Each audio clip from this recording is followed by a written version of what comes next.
All right, yeah. Thank you everyone for coming back. I'm Ian again, and this is our third workshop. We'll be covering the famous Deutsch-Joyce algorithm, our first quantum algorithm. And then, yeah. Okay, so like Ian said, we're gonna do a little review of the last workshop, and the previous one, and then we'll cover a pretty unimportant practically algorithm, but really shows what quantum is capable of with how efficient these algorithms can be. So again, just a quick review of like the bits and qubits. So the general state of our qubit is some weighted combination of 0 and 1, which we can put in this column vector form, where each coefficient is like this is the first entry of the column is the coefficient of the 0, and then the second entry is the coefficient of the 1. And then when you measure this state, you have some probability of measuring a 0, which is given by the coefficient of the 0 squared. Coefficient of the 1 squared is the probability of getting 1. And again, since we're going to measure something, the probabilities add to 1. And when you measure the state, you collapse it to whatever you measure. For a multi-qubit system, there's four possible combinations for two qubits. So two zeros, 1 0, or sorry, 0 1, 1 0, and 1 1, which we can put in a 4D vector. And again, the vector will have the coefficients. For entangled states, this is our canonical example. Oh, for entangled states, this is our canonical example. We have this is what we call Bell state. If we were to measure the first qubit, we could get either a 0 or 1. But if we get a 0, say, we know immediately because that the second qubit will be 0 because of that 0 0 term. And then if we measure a 1, we know the second qubit's a 1 without measuring it because of that 1 1 term. So any questions on that? Okay, cool. Our single qubit gates again, our X gate will flip 0 and 1s. This is its matrix representation. And again, this is just the circuit diagram example. So you have some input state, you apply the X on it, you get some output state. And then same thing with the 1, it flips to 0. And then again, the linearity of gates is important. So if you apply X on some general quantum state, it's equivalent to applying X on the 0 part and then X on the 1 part. So then this is what that state will look like after. For Z, it'll leave 0 unchanged, multiply the one part with the coefficient of -1. So again, this is what the circuit diagram example looks like, and then this is the matrix representation, and then again the linearity thing. And then, okay, any questions on that first? Huh? Could you go Yeah. real quick? In the first example, when you multiply Z by the thing, why didn't it change? Oh, never mind. Sorry. Okay. Yeah, this Z distributes into this 0 and then into this 1, and then you get like these two. I thought, so I didn't check. If you guys want to follow along with these slides, I posted them in the discussion right there. Oh yeah. Um, okay, and then the Hadamard gate is more interesting. It's how we create our superposition states. So our 0 state will go into this even combination of 0 and 1. So the coefficient of 0 and 1 is both 1 over root 2. And then our 1 state will be this one with the minus sign in the middle.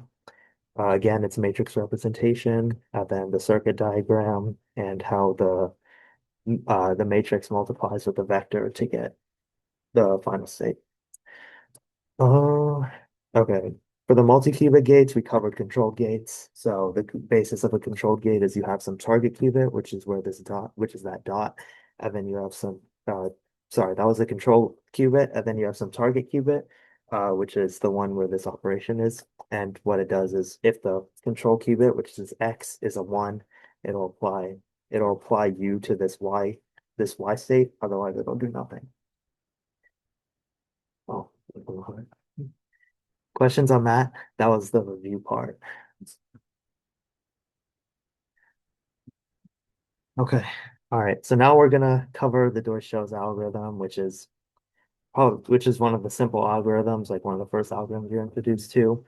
We want to actually use these gates to actually help us solve problems. So again, It's kind of a useless problem, but it makes sense and it shows what how quantum actually allows for speed ups compared to classical algorithms. So yeah, again, the Joe-Shows algorithm, which solves the problem exponentially faster than a quantum, than a classical computer, which is pretty good. So first we'll state what the problem that the algorithm tries to solve. So we have some function that takes oh, oops. We have some function that takes this is the domain of the function. And basically what this notation means is it takes n bit strings. So pretty much if you had like if you had like n zeros, this is an n bit string. If you had all ones, this is an n bit string. So it's basically Yeah. so then it's basic so it's just a string of zeros and ones that's n bits long pretty much. That's what that notation means. And then what the codomain or the range is just bits. So this will either the what the function will output is either 0 or 1. So I think it says that here. So we're inputting this function to our algorithm. It takes n bits as input, outputs 1 bit, and this is an example. So let's say if n is 7, this is an example of an n-bit string, and then it'll output only 1 bit, so 1 or 0.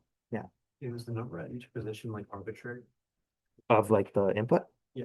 Well, then it basically identifies each unique like bit string. So like this will be different from like 1 0 1 1 0 0. I don't know, something like that. Like they're different bit strings. Okay, but like n equals 7, like it have multiple different like, Yeah. So for n equals 7, there's 2 to the 7 possible bit strings that you can have. So ranging from all zeros to all ones. That makes sense. Okay, that's the input of the function. Next thing we have is what we call promise, which is basically something that's guaranteed or assumed throughout the algorithm. Our promise here is that the function that we input is going to be either one of two things, either constant or balanced. So what these mean is that if f is a constant function, then no matter what you input, it'll always give you the same thing. So yeah, it doesn't vary. Like no matter what you input, you get the same thing. If it's balanced, exactly half of your inputs will go to a 0 and exactly half of your output or inputs will go to a 1. So yeah, so exactly 2 to the n over 2, which is 2 to the n minus 1, will go will be 0, and then 2 to the n minus 1 will be a 1. But you don't know which inputs will do that. So yeah, that's what we're guaranteed about this function that we're inputting. Questions on that? Okay. And then the output of the function is just either a 0 if f is constant or a 1 if f is balanced. So pretty much we're determining if this function is constant or balanced. Um, so yeah, here's just some quick examples. Let's say our n equals 3. Here are the 2 to the 3 possible 3-bit strings we can have. And here's some example outputs, like what f could be. So looking at this function, is it constant or balanced? balance. Balance, yeah. Because half of the inputs, so four of the inputs are 1, and then the other four or outputs are 0. And then for n equals 2, let's say you have this. Is this constant or balanced? Yeah, constant, because you get the same thing each time, no matter what you input. Yeah. Um, Questions on that? Yeah. Wait, so do we get the duck, like, did the duck show the thing yet? Or like So this is the problem that the algorithm wants to solve. to check whether it's balanced or Yeah, constant? exactly. Yeah. Oh, okay, so, okay. Makes sense. Okay, again, the important thing is, unlike these, I gave you what f actually outputs based on your input, but when we're inputting into the algorithm, we don't know what it actually computes. Like we don't know if it will be like f of x equals x or like something like that. So all we could do is take an input, put it into the function, and inspect the output. So we don't know like what the function's actually computing. Because I mean, if it was f of x equals like 1 or something, like that's obviously constant. So yeah, we call it a black box. So we have some n-bit string, we input into the function, and then we inspect the output. That's pretty much it. Okay, so before we get into the quantum stuff, I just want to ask, like, how would you solve this problem classically? Like, if I were just to ask you, like, if you could just call the function, get input or on inputs and get outputs, how would you do that? Yeah. I guess like the first question would be like, is it guaranteed to be either balanced? Yes. Yeah. Yes. Then like, I just check if 50% of the outputs are balanced, and if I mean, if 50% of the outputs are 0 and 1, and if it wasn't, then I just say it's constant. So are you gonna call the function on every single possible bit string and then look at that? Um, yeah, I guess. Yeah, I mean that's pretty much like what you have to do. You can actually do it a little bit less. So pretty much let's start with the all zero bit string. You input into your function f, you get some output. We'll just say we get 0. You do that again with everything 0 except for this. So just a 1 at the end. You input in the function, let's say you get 0 again. You do it again with the next number being a 1, you get a 0 again. Then you do it again with both of them. Basically, you just count up in binary and then you just keep calling f, right? Multiple times. Let's say you keep doing that, and let's say you get to this one where it's a 1, and then the rest of them are 0. So this is n minus 1 bits. This is exactly one more than half of the function, so I'll just answer the question here. This is the 2 to the n minus 1 plus 1 input. And the reason why that's important is because if the function was balanced, then we know that half of the inputs would be the exact same thing. So let's say we got zeros for the other 2 to the n minus 1 inputs, which is half of the list, and we got 0 the entire time. If we then inspect this one and then we get a 0, we know that more than half of the inputs are the same thing. So what can we say about the function then? That it's constant. Yeah, that's constant, exactly. So then we can straight say that's constant here. So that's what this is saying here. If we go through to the n minus 1 plus 1 bit strings and get the same output, it's automatically constant. In contrast, let's say before we got to the 2 to the n plus minus 1 plus 1 input, let's say we get something that's not the same, right, in the middle of that event. So let's say we get this one here. Then what can we say about the function? Yeah. And that means it's balanced. Yeah, exactly. So straight is balanced. Different input. Yeah. So either way, the question here is how many times did we have to call F? So pretty much how many of these black box calls did we have to make? And the answer to that in the worst case is we make 2 to the n minus 1 plus 1 queries, which is what we just said. And this is an exponential number in the number of bits, so that's not very good. Um, any questions on the classical solution?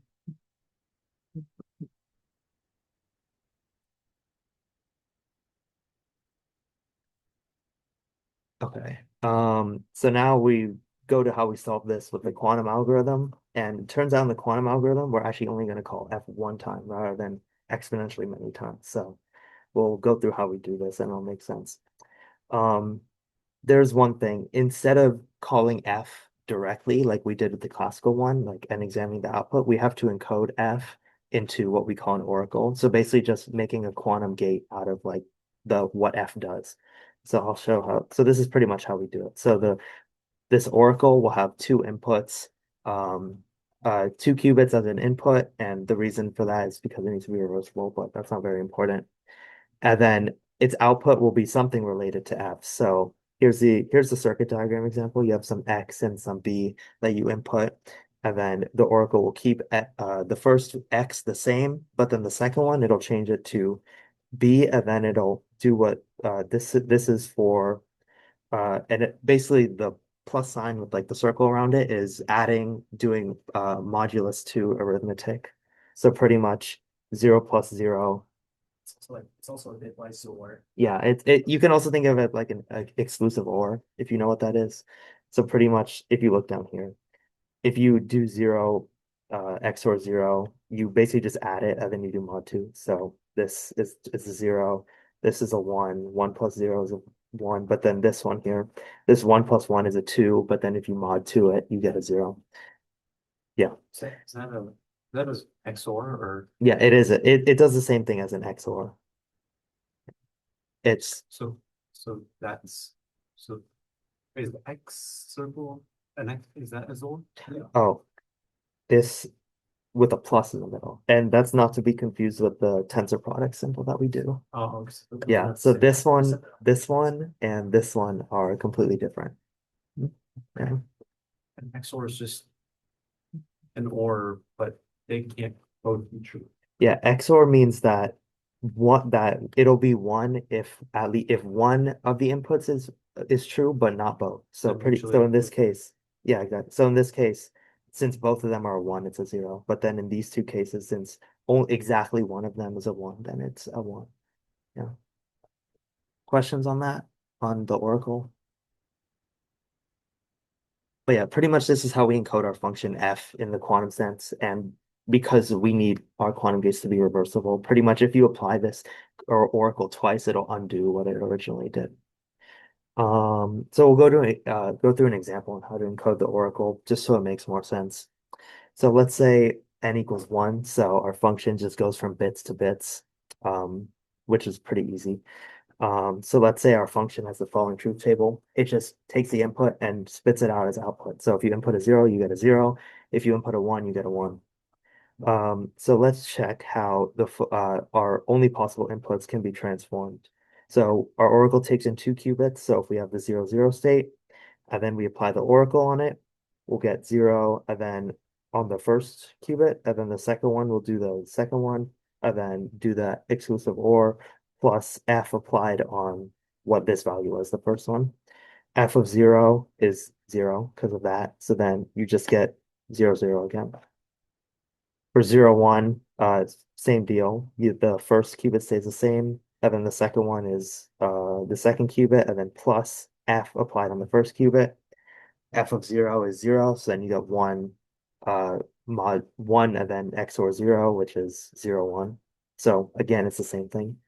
Anyone want to try 1, 0 or show it? So one,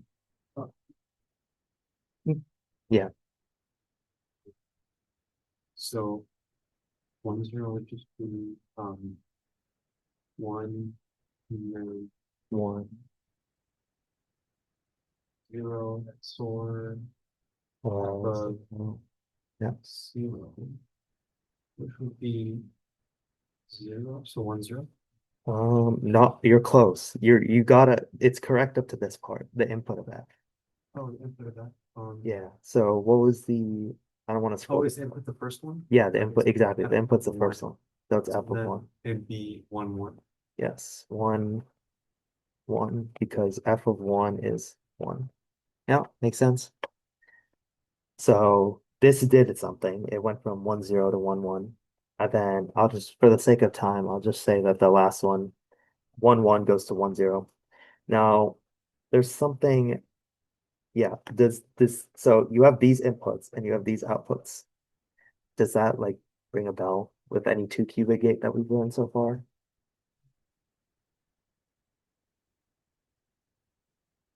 So, huh, not exactly. It's a 2 qubit gate. It's not.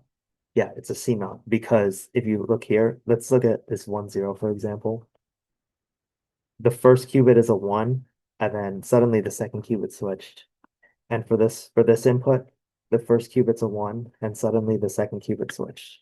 So, and then when the first qubit's a zero, nothing changes. Not what a CNOT does. Just like, Yeah, that is what a CMOS does. say if the first qubit is 1 and switches to the second qubit. Yeah, exactly. Yeah. So yeah, this is a C naught.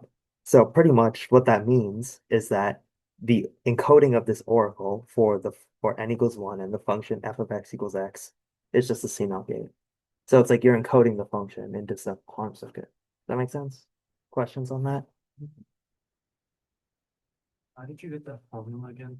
Like to do the XOR? Was that just That I mean that's just how we define the oracle, like how we encode f, because I mean it satisfies like the property that the gate should be reversible, pretty much. Yeah. Because if our gate did something like X and then you apply the gate and then it just like applies F on it, that's it because F can be like can have it will have more like it won't be like 1 to 1. So it won't that you can't reverse that pretty much. And one last thing about the oracle before we start the algorithm itself is that um, there's one specific case that will be important to us. So let's say our B, which is our second qubit here, is some superposition state of 0 and 1, and it ends up being the minus state, which means that there's this minus sign in the middle. So let's say we apply the oracle on this state. So the first qubit is an X, which can be anything, and then the second one is this minus state. By the linearity of gates, we can pull this 1 over root 2 out, and then we can distribute. Wait, we don't distribute yet. We distribute this x into this 0 minus 1 here. So then it becomes x0 minus x1. And then by the linearity of UF, we can distribute UF into the parentheses. Does that make sense? So then now we have two different applications of UF on x0 and then UF on x1. So now we're just gonna apply the definition of of UF onto them.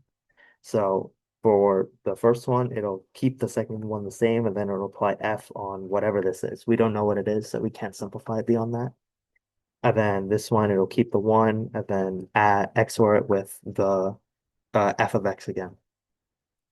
Now, oh, okay, and then we also take 0 XOR F of X will just be F of X because it doesn't impact. It's like 0 plus F of X mod 2. It's not going to change anything.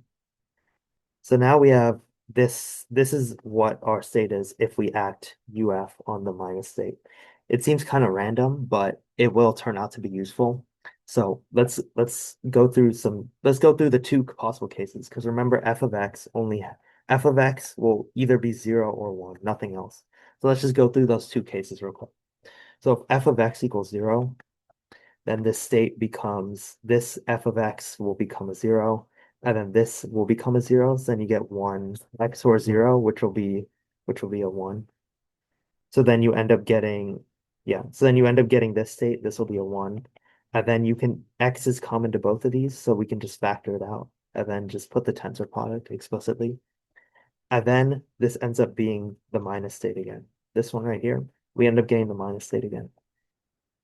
So what we just showed is that if we apply UF on this X minus state, we get the same exact thing as long as F of X equals 0. And then for the second case, if F of X equals 1, then we can go back up here. This F of X will become a 1, and this will also become a 1, which means that we get 1 over root 2, and then x1, and then this will be 1 or x or 1, which ends up being 0. So then we get this, and then if we again take out the x like we did last time, and then this ends up simplifying to negative x minus, because the order of this is swapped as compared to this. So there's an extra minus sign. Does that make sense? Okay. So what have we found? So we found that if we apply UF on this x minus state when F of X equals 0, we get the same exact thing. Nothing changed. If we apply it when F of X equals 1, we get the same thing, but with the minus sign in front. So if we just want to generalize that, we can say that UF on this x minus state is this -1 to the F of X, and then this same state, same input state. So if F of X equals 1, then this -1 to the 1 will become a -1. If F of X equals 0, you'll get -1 to the 0, which is +1. Does that make sense? And it turns out this ends up being useful, which you'll see when we run through the algorithm. But what we've basically done with this is that when the second qubit's in the minus state, we've pushed some information about the first qubit, which is this f of x, into some coefficient in front of the state, which actually which assists with the algorithm. So yeah, the thing that does the magic is the minus state, which is why we conveniently said that that we choose the minus state. And yeah, what we call this circle right, what I circled is the phase kickback lemma. The name basically comes from the fact that we're kicking this like x value back into some coefficient, which is the phase. Um, yeah, so it seems kind of kind of random, but when we do the algorithm, we'll actually be using this lemma and it'll help us prove its correctness. Okay, now it's time for the actual algorithm. So questions before that?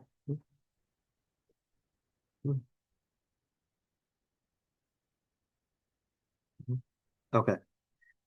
First, so when we step to the algorithm, I'm just gonna assume n equals one, which means that f is a one bit to one bit function. It'll make the math easier, but it'll generalize. It'll end up being able to generalize like in the exact same way.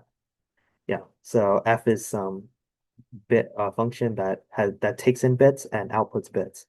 So now if f is some constant function, then f of 0 is equal to f of 1 because those are the only two inputs, like 2 to the 1 inputs. And it'll be some constant a, which is either 0 or 1. That's what this means. So f of 0 is the same as f of 1, which is some a, which will either be 0 or 1. If f is balanced, then f of 0 is some a, which is either 0 or 1. And then f of 1 will be the opposite, which is what we mean by this a, x or 1. So that's pretty much the idea here when n equals 1. Yeah, again, this will generalize. We're assuming n equals 1 just to make the math easier, but it'll start generalizing, which I'll talk about briefly at the end. So the idea of our algorithm is we're going to basically use Hadamard gates, which we said puts us in our some superposition.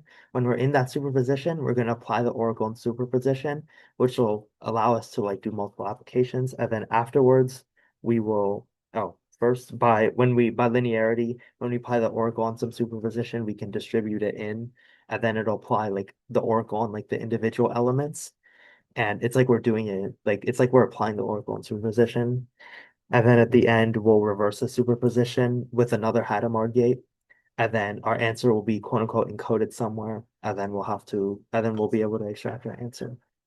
It's all high level, but it'll kind of fall into place as we go through it. Yeah. So first I'll just literally just splat out this like the circuit that solves the problem, and then we'll like explain why it works. So this is the circuit, what it does. And this is kind of what I was saying. You applied the Hadamard gate to get some superposition, you apply the oracle in some superposition, and then you undo the superposition, and then you measure. That's what that triangle means. So these two gates on the second qubit we'll talk about. But yeah, that's pretty much the idea of the algorithm. So we'll step through how exactly it works. So we're going to label the circuit with the states at certain times. And then we'll just see what the ending state is before we measure. And then we'll see like if it solves the problem or not. So let's start with size 0 here. Size 0, we've applied no gates and we're inputting 0, 0. So size 0 is just going to be 0, 0. Yeah, that's it. For psi 1, which is right here, we've applied an X gate to the second qubit, which means we're applying this identity tensor X to the size 0 state. The size 0 state we just said was 0, 0. And then that means we can apply it like element-wise. So the I gets applied on the 0, and then the X gets applied to this. Sorry, and then the X gets applied to the other 0.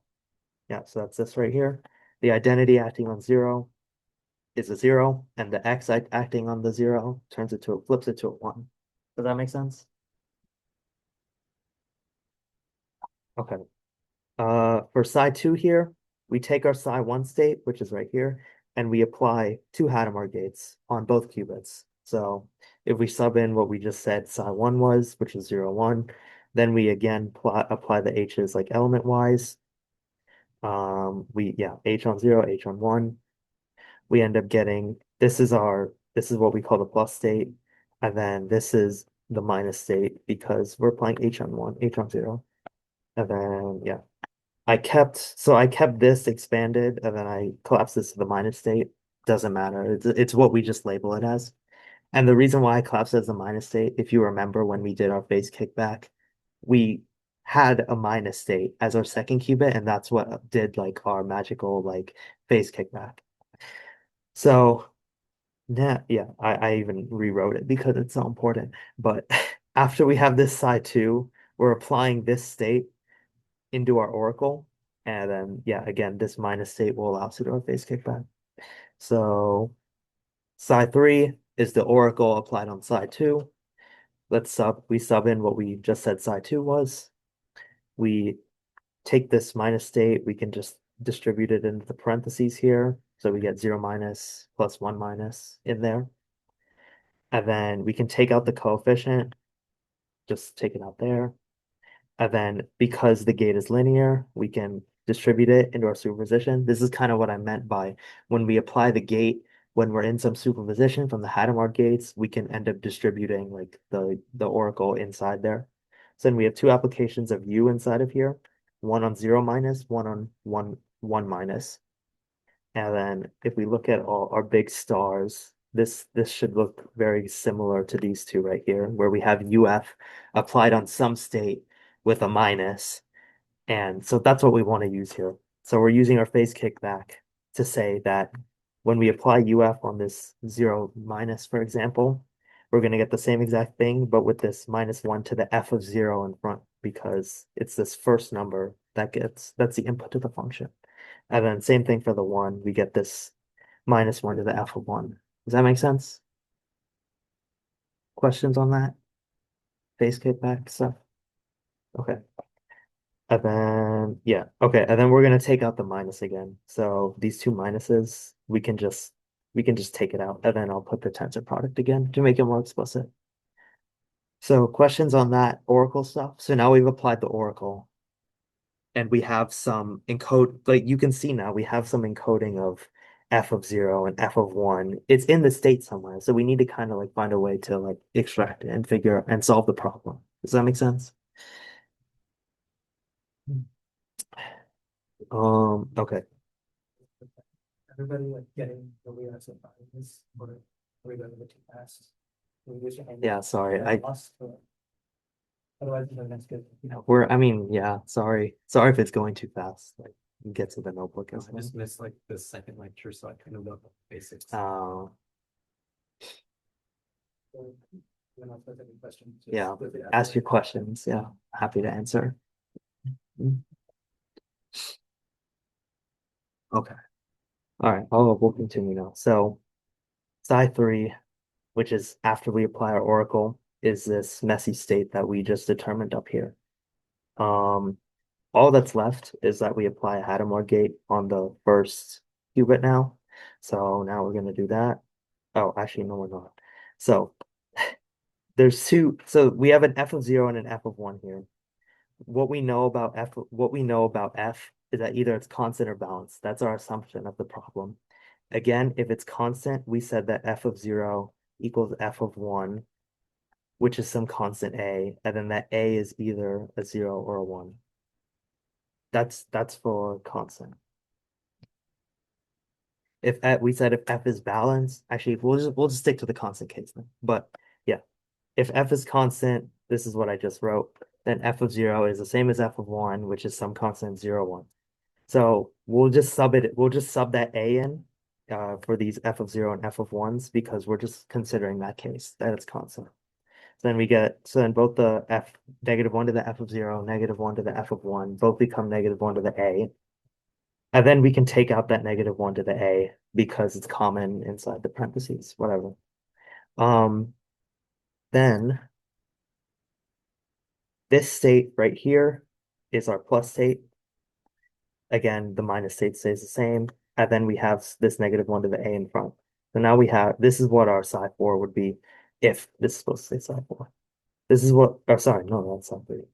This is what our state would be if f was constant. Now we'll cover the case if f is balanced. This is supposed to say balance. Again, we said if f is balanced, then f of 0 is some a, which is either 0 or 1, and f of 1 is the opposite, which is what this x1 means with 1. So now we'll sub it into our psi 3 once again. And then the f of 0 becomes the a, and then the f of 1 becomes the a XOR with 1 because it's the opposite of whatever f of 0 is. That makes sense? Okay. We can simplify this a XOR 1 by just like the properties of exponents. We can just take out -1 to the a and multiply it by -1 to the 1. just addition in the exponents. You can consider it as addition. It does work, even though it's a XOR. It still does work. Addition mod 2, whatever. Then now again, okay. Then this negative 1 to the 1 creates this minus sign right here. And then the negative 1 to the a, we just pull out once again, like we did before. So now we have this state, and then if you notice about this state in the middle, that's our minus state. So we have again this negative 1 to the a, and then two minus states. That makes sense. So that's if this is the case if f is balanced. So now if we compare psi 3, if in the cases of if x is constant, if f is balanced, if f was constant, then this first qubit's a plus. If f was balanced, then the second qubit's a minus. Does that make sense how we got to there? Good. Okay, now the last thing to do to get our final state before we measure is that we apply a Hadamard gate on the first qubit. That's it. So if we go through that, we apply H tensor I because we're not doing anything to the second qubit on our psi 3 state. And this is our psi 3 state up here. And then it'll end up distributing in. So then we apply H on plus state and then I on minus state in both cases. H on the first qubit, I on the second qubit. Where's the I? Huh. Oh, the I just means that we're not doing anything to the second qubit. Identity. Yeah, identity, yeah. Yeah. And then, okay, so now if we simplify that, the I identity times minus will just be minus, it does nothing. And then the H on the plus will get you a 0. And then the H on the minus will get you a 1. That's just how the Hadamard works. It basically undoes the superposition. Like this plus is some super, yeah. So like if you put a Hadamard on a 0, it becomes a plus. Yes. If you put a Hadamard on a plus, it becomes 0. Yes, exactly. It basically undoes what you did. So then if you do H on plus equals 0, yeah, that's what you said. Yeah. Basically, this plus state is a superposition of 0 and 1. And the Hadamard undoes it, which kind of falls with what I said before, is that we apply Hadamard to get into a superposition. We apply the oracle in superposition, and then we undo the superposition. So this is what our state is right before measurement in the cases that f is constant or balanced. Yeah, here's it again. So now the final thing we do in the algorithm is we just measure the first qubit. So this state is a minus no matter what. But the interesting part is that if f is constant, we have zeros and ones in the first qubit. So yeah, again, we measure the first qubit. So if f is constant and we measure the first qubit of this state, what will we get?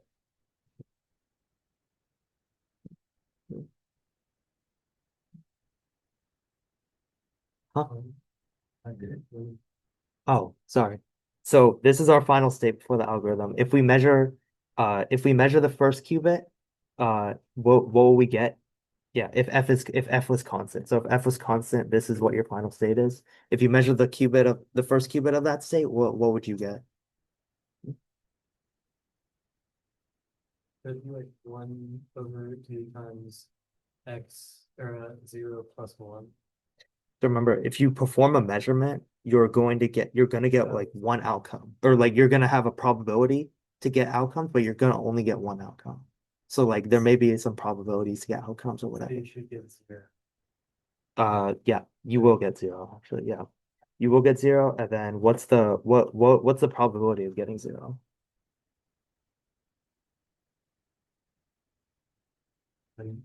Yeah, exactly. 100%. Yeah, you basically take the coefficient of the 0 and then you square it. -1, like this -1 to the a is either going to be -1 or 1. No matter what it is, when you square it, you're going to get 1, right? So if you were to measure the first qubit of this state, which is what the state would be if f was constant, then you're going to get a 0 with 100% probability. If f was balanced, what would you get? Like, so if f was balanced, this is your final state would be this. What would you get if you measured the first qubit of that? Yeah. Huh? Shouldn't we cancel out when x is balanced? What do you mean cancel out? By cancel out? Should Technically, when you use it practically on electrode, Like what? uh, like at the quantum state, Yeah. would like these qubits be like considered waves or something? Well, it's just a quantum. It's just a quantum state. This is how we represent the quantum state. But when it actually comes to measuring, like we're gonna collapse like that state, which is like similar to like collapsing the wave. Right, so the reason, I'm just trying to understand. So the reason why F is constant is because it's a construct of everything, right? Oh no, F is constant. It's just whatever you're inputting into the algorithm.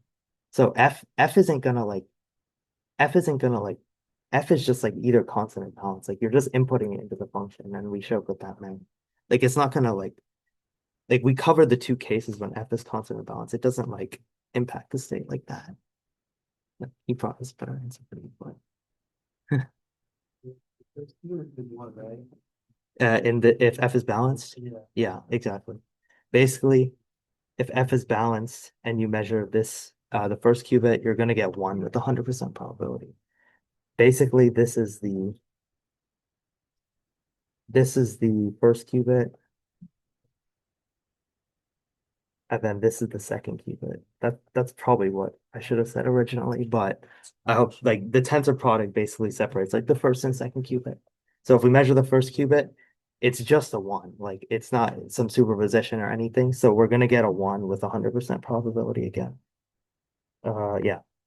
Does that make sense? Mm, okay. Sorry, I missed your question. Hadamards are inverses. Yeah, exactly. Hadamards are inverses. So if you take H and then you square it, you get the identity, which is equivalent to if you apply H on some state X, you're gonna get X back. Um, okay. So we've actually solved the problem now. What we wanted to output was a zero if F was constant and a one if F was balanced. So when we perform this measurement on the first qubit, we've now solved the problem. Does that make sense? Okay, cool. And 100% probability. Sometimes you're not 100% guaranteed to get the right answer. In this case, we are going to get the right answer with 100% probability. Oh, yeah. Yeah, exactly. So with the classical solution, we used 2 to the n minus 1 plus 1 calls of f. In this case, we're counting how many times did we call the oracle, which we called UF, and then it's just here. Yeah. And again, that example was just for n equals 1. So for some general n, like n bit strings as input, then the circuit will actually be the exact same. So it ends up being applying, what this means is, okay, so you start, this right here will be your n bit string. This right here means you apply H on every qubit. And then again, the oracle will be some more than two qubit gate. It'll be like n plus one. It'll be like an n plus one qubit gate. And then again, this means the same exact thing. So yeah, let's say like, I don't know, if your input was like, they're actually this thing. These two circuits are like equivalent. This is just like the shorthand notation. So like this is this register is like n qubits of like whatever. And then this H to the n, H when with the tensor product to the n is applying H on every qubit. And then the oracle is a big n plus one qubit gate.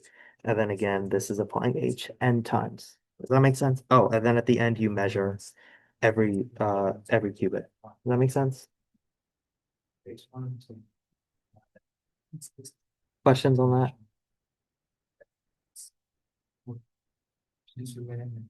Okay. Yeah, again, if you wanted to analyze this circuit for general N, you could, but it's just more complex. So I didn't do it. An example of what's more complex, we have H on zero, like one qubit, we have some superposition state. If we were to use n qubits and then n Hadamard's, so H on every qubit, we get this, which is what we call uniform superposition. It's basically just every single n bit string with an equal probability to get every single one. So we have like all zeros and then 1 1 at the end, and then a 1 here, and then you go all the way to 1 1s, and then they all have the same probability of being measured, which is 1/2 then. Yeah, but that's just an example of what you would use to analyze a gate like that. Okay, that's it for the algorithm. Now we're gonna do cube rate, but anyone have any questions before that? Can also answer here. Okay. I think we're using Google Colab this time. If you look at the Discord, there should be like a link for like the notebook. Um, but yeah, it should be in the Discord.